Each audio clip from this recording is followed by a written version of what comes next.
அடுத்தது வந்து சில பேர் நினைச்சிட்டு இருப்பாங்க. அதாவது நாய்கள் வந்து கடிச்சா தான் ஊசி போடணும் அப்படின்னு ஒரு தவறான கருத்துக்கள் இருக்கு. அப்படி இல்ல. அதாவது நாய் நகத்துல வந்து கீறி வச்சாலோ, அல்லது சில சமயத்துல வந்து நம்ம உடம்புல வந்து ஏதாவது காயங்கள் இருக்கும்போது, அந்த காயத்துல வந்து நாய் வந்து நக்கி வச்சாலோ, அப்படி இருந்தாலும் கூட வந்து இந்த ரேபீஸ் தடுப்பூசி கண்டிப்பா போடணும். ஏன்னா, பொதுமக்கள் எல்லாம் என்ன நினைக்கிறாங்கன்னா, நம்ம வந்து கடிச்சா மாத்திரம் நம்ம புண்ணு ஆனா மாத்திரம் நம்ம ஊசி போட்டா போதும், அப்படிங்கிறது கிடையாது. அதேபோல வந்து இன்னொரு தவறான கருத்துக்கள் பார்த்தீங்கன்னா, வீட்டு நாய் கடிச்சா ஊசி போட தேவையில்ல. ஏன்னா அது வந்து நம்ம வீட்டுக்குள்ளேயே வச்சிருக்கோம். அப்படிங்கிற மாரி அது தடுப்பூசி எல்லாம் போட்டிருக்கோம். அப்படிங்கிற மாரி ஒரு தவறான கருத்துக்கள் இருக்கு. அது முற்றிலும் வந்து தவறானது. அதாவது வீட்டில் வளர்க்கக்கூடிய அந்த நாய்க்கு தடுப்பூசி போட்டிருந்தாலும் கூட, அந்த வீட்டில் இருக்கக்கூடிய நாய் கடித்தாலும் கண்டிப்பாக இந்த 4 தவணை ஏஆர்வி தடுப்பூசி கண்டிப்பாக போட்டுக்கொள்ள வேண்டும். இது ரொம்ப ரொம்ப முக்கியமான பாயிண்ட். ஏன்னா, இப்ப தமிழ்நாட்டுல சென்ற வருடங்கள் இல்ல இந்த இத்தனை வருடங்கள்ல பார்த்தீங்கன்னா, இந்த அ வரக்கூடிய ரேபீஸ் சில கேஸ்ல பார்த்தீங்கன்னா, வீட்டு நாய் கடிச்சு, அத வந்து இக்னோர் பண்ணி ஊசி போடாம இருந்தவங்களுக்கு கூட இது மாதிரி நெறைய இந்த ரேபீஸ் நோய் தாக்கம் இருந்திருக்குது. அது வந்து ரொம்ப முக்கியம். ஏன் சொல்றேன்னா, இந்த ரேபீஸ் நோய் வந்து மத்த நோய்கள் மாத்திரம் இல்ல. இன்குபேஷன் பீரியடுங்கிறது இது ரொம்ப லாங் வருஷக்கணக்குல இருக்குது. அதாவது இப்போ நாய் கடிச்ச உடனே ஏதோ 1 மாசத்துக்குள்ளேயோ, 1 வருஷத்துக்குள்ள தான் இந்த நோய் வருங்கிறது கிடையாது. நாய் கடிச்சு 5 வருடங்கள், 6 வருடங்கள் கழித்து கூட இந்த ரேபீஸ் நோய் வந்து வர்றதுக்கான வாய்ப்புகள் இருக்கு. அதனால இந்த நாய் கடிச்ச உடனே ஒ கொஞ்ச நாள் கழிச்சோனே எங்களுக்கு எதுவும் வரல. அதனால வந்து அப்படின்னு அசால்ட்டா இருக்கக்கூடாது. நாய் கடிச்ச உடனே இமிடியேட்டா அது வீட்டு நாயா இருந்தாலும் சரி, தெரு நாயா இருந்தாலும் சரி, உடனடியாக இந்த தடுப்பூசி வந்து நம்ம போட்டுக்கணும். இது 1. அடுத்தது வந்து இந்த கடிச்ச உடனே தடுப்பூசி போடுறது ஒரு இது.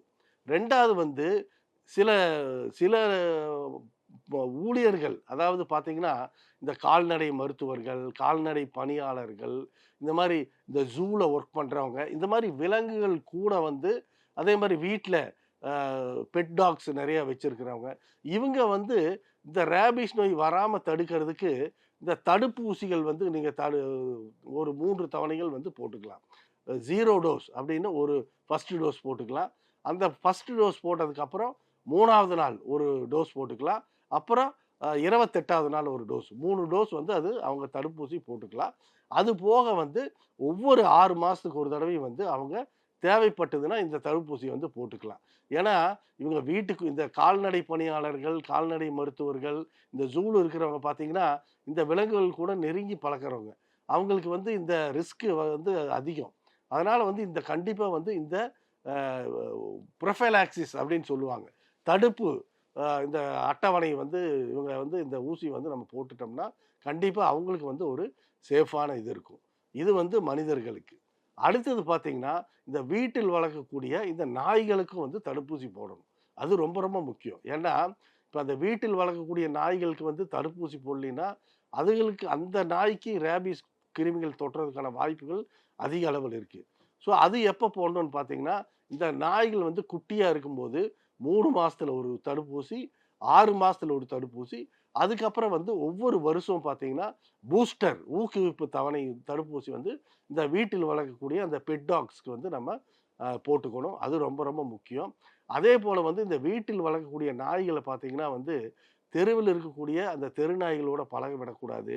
அந்த மாதிரி எல்லாம் ரொம்ப முக்கியம்.